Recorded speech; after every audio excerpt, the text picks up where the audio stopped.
இப்படி வணக்கத்தை தெரிவித்துக் கொள்கிறேன். நான் உங்கள் தோழி நாகசித்ரா. இப்போ கொஞ்ச நாள் அதிக அளவில் பேசப்பட்டு இருக்க ஒரு வார்த்தை என்ன அப்படின்னு பார்த்துட்டீங்கன்னா, பாசிட்டிவிட்டி. இந்த பாசிட்டிவிட்டி இப்போ கொஞ்ச நாள் ஏன் இவ்வளோ முக்கியத்துவம் கொடுக்கப்படுது? இதுக்கு முன்னாடி பாசிட்டிவிட்டி இல்லையா? நம்முடைய முன்னாடி ஜெனரேஷன் எல்லாம் இந்த பாசிட்டிவிட்டியை ஃபாலோ பண்ணலையா? இப்போ எதுக்கு இவ்வளோ இதுக்கு வந்து ஃபோக்கஸ் குடுக்குறாங்க அப்படின்னு பார்த்துட்டீங்கன்னா, நமக்கு முன்னாடி இருந்த எல்லாருமே அவங்களுடைய வழிபாட்டு முறைகள்லயும், அவங்களுடைய வாழ்க்கை முறையிலயும் இந்த பாசிட்டிவிட்டியோட பின்னி பிணைஞ்சு வாழ்ந்தாங்க அப்படின்னே சொல்லலாம். அதற்கான எக்ஸாம்பிள் என்ன அப்படின்னு பார்த்துட்டீங்கன்னா, ஒவ்வொருத்தரும் அவருடைய வழிபாட்டு முறைகள்ல ஒரு குறிப்பிட்ட காலங்கள ஃபிக்ஸ் பண்ணி அத கண்டிப்பான முறையில ஃபாலோ பண்ணணும் அப்படின்ற மாதிரியான ஒரு கண்டிஷன் இருந்துச்சு.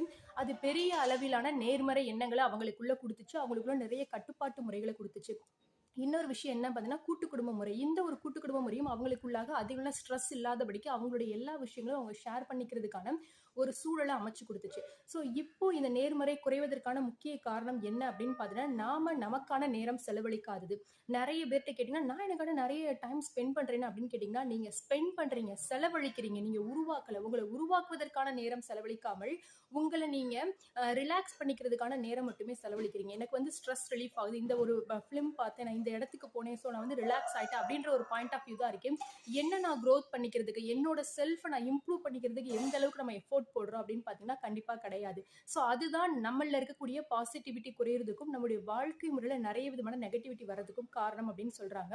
ஸோ இன்னையில இருந்து நீங்க உங்களுக்கான ரிலாக்சேஷன் டைம் ஒரு பக்கம் இருக்க, உங்களை நீங்க டெவலப் பண்ணிக்கிறதுக்கு, உங்களை நீங்க இம்ப்ரூவ் பண்ணிக்கிறது, உங்களுக்கு உள்ளாக பாசிட்டிவான நிறைய விதமான விஷயங்கள் உருவாவதற்கான என்ன மாதிரியான வழிமுறைகள் நீங்க ஃபாலோ பண்ணணும் அப்படின்றத நீங்க கண்டுபிடிச்சீங்கன்னா, கண்டிப்பாக நீங்களும் வாழ்விலே வெற்றி பெறலாம்.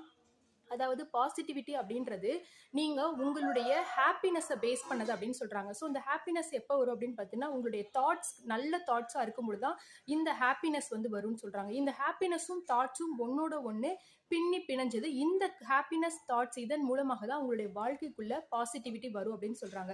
அப்போ உங்களுக்குள்ளாக நல்ல எண்ணங்கள் வந்தால் மட்டும்தான் உங்களுக்குள்ள சந்தோஷம் வரும். ஸோ இந்த நல்ல எண்ணங்களை எப்படி உருவாக்குறது அப்படின்னு பார்த்துட்டீங்கன்னா, உங்களுக்குள்ளாக உங்களுக்கான நேரம் செலவழித்து உங்களை நீங்களே சரியான முறையிலே நேர்மறையான எண்ணங்களுக்குள்ளாக கட்டமைக்கும் போது மட்டும்தான் நீங்க உங்களுக்குள்ளாக சந்தோஷங்களையும் உங்களுக்கான எல்லா விதமான வெற்றிகளையும் அடைய முடியும்.